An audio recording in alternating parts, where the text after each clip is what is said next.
ایک اور مقام جہاں اللہ تعالیٰ نے ہم سب کو خطاب کر کے حکم دیا ہے وہ سورہ نساء آیت نمبر 43 ہے۔ یا ایھا الذین آمنوا لا تقربوا الصلاۃ، اے ایمان والو تم نماز کے قریب مت جاؤ وانتم سکارا، درا حالے کہ تم نشے کی حالت میں ہو، حتی تعلموا ما تقولون، یہاں تک کہ تم جان لو جو تم کہہ رہے ہو، ولا جنوبا الا عابری سبیل، اور تم نماز کے قریب مت جاؤ جب تم جنابت کی حالت میں ہو، مگر یہ ہے کہ تم راستے سے گزر رہے ہو، حتی تغتسلوا، یہاں تک کہ تم غسل کر لو، وَإِن كُنتُم مَّرْضَىٰ أَوْ عَلَىٰ سَفَرٍ، اگر تم میں سے کوئی بیمار ہو یا سفر کی حالت میں ہو، أَوْ جَاءَ أَحَدٌ مِّنكُم مِّنَ الْغَائِطِ، یا تم میں سے کوئی ایک نشیبی جگہ سے آئے، أَوْ لَامَسْتُمُ النِّسَاءَ، یا تم میں سے کوئی ایک اپنے گھر والوں کے قریب جائے یعنی مباشرت کرے، فَلَمْ تَجِدُوا مَاءً، پس تم پانی نہ پاؤ، فَتَيَمَّمُوا صَعِيدًا طَيِّبًا، تو تم تیمم کر لو سطح زمین کی پاک مٹی سے، فَامْسَحُوا بِوُجُوهِكُمْ وَأَيْدِيكُمْ، تم مسح کرو اپنے چہرے کا اور اپنے ہاتھ کا، ان اللہ کان عفوا غفورا، یقیناً اللہ گناہوں کا بخشنے والا ہے اور اللہ عفو درگزر کرنے والا ہے۔ قرآن کریم کی اس آیت میں اللہ رب العزت نے فرمایا، اے ایمان والو تم نماز کے قریب مت جاؤ اس حال میں کہ تم نشے کی حالت میں ہو۔ قرآن کریم کی یہ آیت ایک خاص موقع پر نازل ہوئی، اس وقت تک شراب کی حرمت نہیں آئی تھی، تو صحابہ اکرام میں بعض صحابہ ایک دعوت میں گئے تو اس دعوت میں انہیں شراب دی گئی، تو چونکہ شراب حرام نہیں ہوئی تھی تو ایک صحابی نے وہ شراب پی لی۔ شراب پینے کے بعد جب نماز پڑھانے لگے تو نماز میں انہوں نے سورہ کافرون تلاوت کی، اور اس میں لا اعبد ما تعبدون کی جگہ انہوں نے اعبد ما تعبدون پڑھا۔ لا اعبد ما تعبدون کا مطلب میں اس کی عبادت نہیں کرتا جس کی تم عبادت کرتے ہو، یعنی معبودان باطلہ کی۔ اعبد ما تعبدون کا مطلب کہ میں اسی کی عبادت کرتا ہوں جس کی تم بھی عبادت کرتے ہو، تو مفہوم بالکل تبدیل ہو گیا۔ معنی یہ ہوا کہ جن معبودان باطلہ اور بتوں کی عبادت تم کر رہے ہو میں بھی انہی کی عبادت کرتا ہوں، تو آیت کا مطلب بدل گیا۔ تو اس موقع پر یہ آیت نازل ہوئی کہ اے ایمان والو جب تم نشے کی حالت میں ہو تو تم نماز کے قریب مت جاؤ جب تک نشہ ختم نہ ہو جائے، حتی تعلموا ما تقولون، یہاں تک کہ تم جان لو جو تم کہہ رہے ہو، کیونکہ نشے میں پتہ نہیں ہوتا انسان کیا کہتا ہے، تو اللہ نے کہا جب نشہ ختم ہو تب تم نماز کے قریب آؤ۔ قرآن کریم نے شراب کی حرمت کو آہستہ آہستہ بیان کیا، ایک ساتھ یہ نہیں کہا کہ شراب حرام ہے، چونکہ شراب پینا عرب کے لوگوں کا رواج بن چکا تھا اور یہ ان کی عادت تھی، اور عادت کا چھوڑنا بہت مشکل ہوتا ہے۔ عادت انسان سے اتنی آسانی سے نہیں چھوٹتی، خاص طور پر جب عادت ہو بھی نشے کی۔ نشے کی عادت ہو، جو آدمی نشہ کرنے والا ہو اس سے نشہ نہیں چھوٹتا، چاہے وہ نشہ ہیرون کا ہو، چرس کا ہو، چاہے وہ نشہ اس کے علاوہ سگریٹ کا ہو، نسوار کا ہو، کوئی بھی ہو، ایک انسان اگر اس کا عادی بن گیا ہو تو اس کے لیے چھوڑنا بہت مشکل ہوتا ہے۔ اس لیے قرآن نے ایک دم نہیں کہا کہ شراب حرام ہے اس سے بچو، قرآن کریم نے آہستہ آہستہ حکم دیا۔ سب سے پہلے قرآن کریم کی یہ آیات کہ جب آپ صلی اللہ علیہ وسلم سے پوچھا گیا شراب اور جوئے کے بارے میں، سورہ بقرہ آیت نمبر 219 میں، یسألونک عن الخمر والمیسر، کہ یہ لوگ آپ سے پوچھتے ہیں شراب اور جوئے کے بارے میں، قل فیہما اثم کبیر ومنافع للناس، آپ فرما دیجئے کہ اس میں بہت بڑا گناہ ہے اور اس میں چند منافع بھی ہیں، لیکن وَإِسْمُهُمَا أَكْبَرُ مِن نَفْعِهِمَا، ان دونوں کا گناہ ان کے نفع سے بڑھ کر ہے۔ تو قرآن کی اس آیت میں اللہ نے مختصر سا اشارہ کر دیا کہ شراب اور جوئے میں بسا اوقات انسان کو یہ سمجھتا ہے کہ مجھے نفع ہو رہا ہے، یہ نفع تھوڑا ہے، اس کا نقصان بہت زیادہ ہے۔ اس سے بعض صحابہ اکرام سمجھ گئے کہ اللہ یہ چاہتا ہے کہ ہم نشے سے باز آ جائیں، اس لیے بعض لوگ پیچھے ہٹ گئے۔ پھر دوسری مرتبہ اس آیت میں حکم ہوا اے ایمان والو لا تقربوا الصلاۃ وانتم سکارا، تم نشے کی حالت میں نماز کے قریب مت جاؤ۔ اس سے بھی سمجھ گئے کہ اللہ یہ چاہتا ہے جب عبادت انسان کر رہا ہو تو نشے کی حالت میں نہ ہو۔ اس سے بھی بعض لوگ سمجھ گئے، نشے سے پیچھے آ گئے۔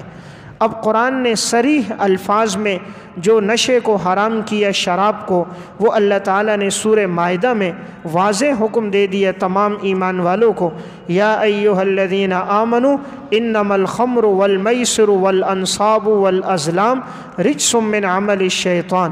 اے ایمان والو، یقیناً یہ شراب، یہ جوا، یہ بت اور یہ فال کے تیر یہ شیطان کا عمل ہے، ناپاک چیزیں ہیں۔ فاجتنبوہ لعلکم تفلحون، تم ان سے بچو تاکہ تم کامیاب ہو جاؤ۔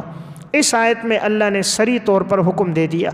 تو دیکھیں اللہ نے تدریجاً آہستہ آہستہ حکم دیا۔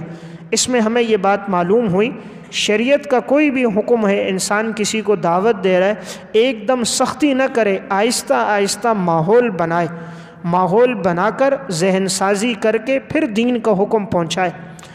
بسا اوقات بعض لوگ کسی جگہ مجمع میں بیٹھے، کسی نیک آدمی کی صحبت ملی، اللہ کے راستے میں وقت لگایا 3 دن 40 دن، اب ان کے اندر ایک تبدیلی آئی، اب گھر گئے، گھر جاتے ہی سختی شروع کر دی، مار پیٹ شروع کر دی، تو ایک دم سختی کرنے سے گھر کی فضا خراب ہو جاتی ہے، نفرت بڑھ جاتی ہے۔ اصلاح کرنی ہے، تدریجاً کی جائے، آہستہ آہستہ کی جائے، ماحول بنا دیا جائے۔ جب ماحول بنے گا تو خود اصلاح ہوگی۔ اس لیے قرآن نے ایک دم نہیں روکا، آہستہ آہستہ منع کیا۔ آگے اللہ رب العزت فرما رہے ولا جنوباً، جب تم جنابت کی حالت میں ہو نماز کے قریب نہ جاؤ، جب تک تم غسل نہ کر لو، اس لیے کہ جنابت میں انسان ناپاک ہوتا ہے، عبادت کرنے کے لیے پاکی شرط ہے تو وہ غسل کر کے آئے۔ الا عابری سبیل، مگر تم راستے سے گزر رہے ہو، یعنی اگر ایک آدمی کو مسجد سے گزرنا پڑتا ہے اور اس پر غسل فرض ہو چکا ہے، کوئی متبادل راستہ موجود نہیں ہے، تو ایسے آدمی کے لیے اجازت ہے کہ وہ مسجد سے جلدی سے گزر جائے، مسجد میں ٹھہرے نہیں، چونکہ اس پر غسل فرض ہے تو ناپاک آدمی مسجد میں نہیں ٹھہر سکتا۔ اس لیے اللہ نے فرمایا الا عابری سبیل، اگر تمہیں مسجد سے گزرنا ہے تو تم جلدی سے گزر سکتے ہو۔ کبھی ایسا ہو جاتا ہے کہ انسان مسجد میں ٹھہرا ہوا ہو، اعتکاف کی حالت میں، نفلی اعتکاف ہو، یا کہیں اللہ کے راستے میں نکلا، مسجد میں ٹھہر گیا، تو اب غسل فرض ہو جاتا ہے۔ تو اب غسل فرض ہو گیا تو ناپاک آدمی تو نہیں ٹھہر سکتا۔ اب اگر وہ بیت الخلاء کی طرف جانے کے لیے مسجد سے گزرتا ہے تو کوئی حرج نہیں، یہاں گزرنے کی اجازت ہے، تو اسے چاہیے ناپاک نہ ٹھہرے، جتنا جلد ہو سکے مسجد سے گزر کر غسل کر لے، حتیٰ تغتسلوا، یہاں تک کہ تم غسل کرو۔ وَإِن كُنتُم مَرْضَىٰ أَوْ عَلَىٰ سَفَرٍ، اگر تم بیمار ہو یا سفر کی حالت میں ہو، او جاء احد منکم من الغائط، یا تم میں سے کوئی ایک نشیبی جگہ سے آئے۔ یہاں سے آگے اللہ تعالیٰ تیمم کے احکامات بیان کر رہے۔ تیمم اسے کہا جاتا ہے کہ اگر پانی میسر نہ ہو تو شریعت نے اجازت دی ہے انسان پاک مٹی کے ساتھ تیمم کر سکتا ہے، اور تیمم کے 2 فرائض اس آیت میں بیان ہوئے ہیں، فَامْسَحُوا بِوُجُوهِكُمْ وَأَيْدِيكُمْ، نمبر 1 چہرے کا مسح، نمبر 2 ہاتھ کا مسح۔ تیمم کا طریقہ یہ ہے کہ انسان پاک مٹی ہو، اپنے دونوں ہاتھوں کو مٹی پہ مل دے، ملنے کے بعد ہاتھ اٹھا کر اسے تھوڑا سا جھاڑ دے تاکہ اگر کوئی تنکا، کوئی پتھر، کوئی نوکیلی چیز ہو تو وہ گر جائے، اور پھر اپنے چہرے پر ایک دفعہ مل دے اور اپنے دونوں ہاتھوں پر کوہنیوں سمیت مل دے، بس اس کا تیمم ہو گیا۔ تیمم میں صرف یہ 2 فرائض ہیں، چہرہ اور ہاتھ۔ یہاں پر سر پہ بھی مٹی نہیں ڈالیں گے اور اسی طرح پاؤں پر بھی نہیں ہوگا۔ اس کی وجہ کیا ہے؟ وجہ یہ ہے کہ چونکہ سر کے اوپر مٹی ڈالنا یہ زمانہ جاہلیت میں ہوتا تھا، زمانہ جاہلیت میں سر پہ مٹی ڈالی جاتی تھی غم کے موقع پر، اس لیے شریعت نے منع کیا، یہ کفار کا طریقہ ہے، اس سے انسان اپنے آپ کو بچائے۔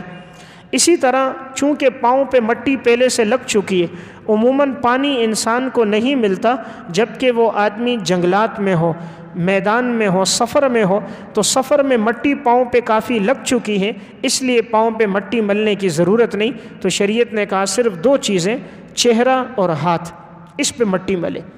اب یہاں اللہ رب العزت نے فرمایا اگر تم میں سے کوئی بیمار ہے او علی سفرن یا سفر میں ہے او جاء احد منکم من الغائط یا تم میں سے کوئی ایک نشیبی جگہ سے آئے. نشیبی جگہ یہ کنایا ہے بولو براس کر کے آئے، یعنی پیشاب پخانہ کر کے کوئی آئے اور اس پر وضو لازم ہو تو وہ تیمم کر سکتا ہے. اللہ تعالیٰ نے یہاں صریح الفاظ نہیں کہے کہ کوئی تم میں سے پیشاب کر کے آئے، کوئی تم میں سے قضائے حاجت سے آئے، نہیں، اللہ نے کنایا لفظ کہا، نشیبی جگہ. عموماً انسان بولو براس کے لیے نشیبی جگہ میں جاتا ہے جہاں اس پر کسی کی نظر نہ پڑے، لوگوں کی آنکھوں سے اوجھل ہو، وہاں آدمی قضائے حاجت کرتا ہے. تو یہ قرآن کا اسلوب ہے، قرآن کنایا لفظ لاتا ہے کہ شرم اور حیا کی باتوں کو اللہ صریح الفاظ میں نہیں بیان کرتا، اللہ شرم اور حیا کی باتوں کو کنایا لفظوں میں، مبہم لفظوں میں بیان کرتا ہے. تو دیکھیں اللہ نے صریح لفظ نہیں کہے بلکہ کہا نشیبی جگہ. اسی طرح قرآن میں دوسری جگہ ہن لباس لکم وانتم لباس لہن، تم ان کے لیے لباس ہو وہ تمہارے لیے لباس ہیں، یعنی مرد عورت کے لیے عورت مرد کے لیے. یہ تعبیر اختیار کی. جس طرح لباس پورے جسم کو ڈھک دیتا ہے، لباس کو اندر کی جگہ معلوم ہوتی ہے، اندر کا جسم گویا لباس دیکھ رہا ہے، اس طرح میاں بیوی ایک دوسرے سے فائدہ حاصل کر سکتے ہیں. تو قرآن نے وہاں بھی لفظ جو لایا وہ مبہم لفظ لایا. مبہم سے مراد کنایا لفظ اور ایسا لفظ جس میں حیا ہو. تو یہاں بھی حیا ہے کہ اگر تم میں سے کوئی نشیبی جگہ سے آئے او لامستم النساء یا اپنی عورتوں کو چھو لے، یہ کنایا ہے جب مباشرت کرے.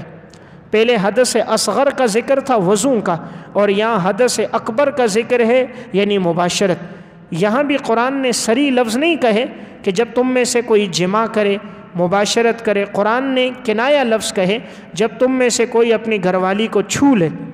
تو قرآن ہمیں ادب سکھا رہا ہے کہ ایسی باتوں کو انسان زبان پہ نہ لائے، مجلس کے اندر جب بات ہو ادب کے الفاظ کا چناؤ کرے، فحش الفاظ سے، بیہودہ الفاظ سے اپنے آپ کو بچائے.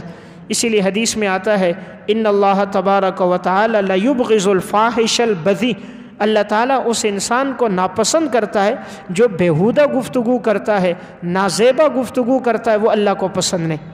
اللہ حیا والا ہے، حیا والی گفتگو پسند کرتا ہے. آج بسا اوقات بعض لوگ بات کرتے ہیں، بات بات میں گالی دے رہے ہوتے ہیں، بات بات میں دوسرے کی ماں بہن بیٹی کو غلط الفاظ میں پکار رہے ہوتے ہیں. یہ اللہ رب العزت کو پسند نہیں. فَلَمْ تَجِدُوا مَاءً فَتَيَمَّمُوا صَعِيدًا طَيِّبًا، پس اگر تم پانی نہ پاؤ تو تم تیمم کر لو سطح زمین کی پاک مٹی سے. قرآن نے شرط لگائی مٹی پاک ہونی چاہیے، اس لیے اگر وہ مٹی ناپاک ہے تو اس سے تیمم نہیں ہوگا. صعید کہتے ہیں اوپر کی جگہ. قرآن نے کہا جو ظاہری اوپر مٹی ہے اس سے تیمم کرو. یہ نہیں کہا کہ کھودو اور کھود کر نیچے سے مٹی نکالو، کیونکہ اس میں حرج ہے. اگر یہ حکم ہوتا کہ مٹی نیچے کنواں کھود کے نکالو اس سے تیمم کرو تو سفر میں بڑی دشواری ہوتی. اس لیے کہا جو ظاہری سطح پر مٹی نظر آ رہی ہے پس تم اسی سے تیمم کرو. فَامْسَحُوا بِوُجُوهِكُمْ وَأَيْدِيكُمْ، مسح کر دو اپنے چہروں کا اور ہاتھ کا. ان اللہ کان عفوا غفورا، یقیناً اللہ معاف کرنے والا ہے، بخشنے والا ہے. یعنی اگر اس میں کچھ کمی بیشی ہو گئی، کچھ کوتاہی ہو گئی اللہ کے حکم پورا کرنے میں تو اللہ تعالیٰ معاف کرنے والا ہے. تم اللہ کی طرف رجوع کرو، اللہ تمہارے گناہ کو معاف کر دے گا. اللہ ہم سب کو عمل کی توفیق دے.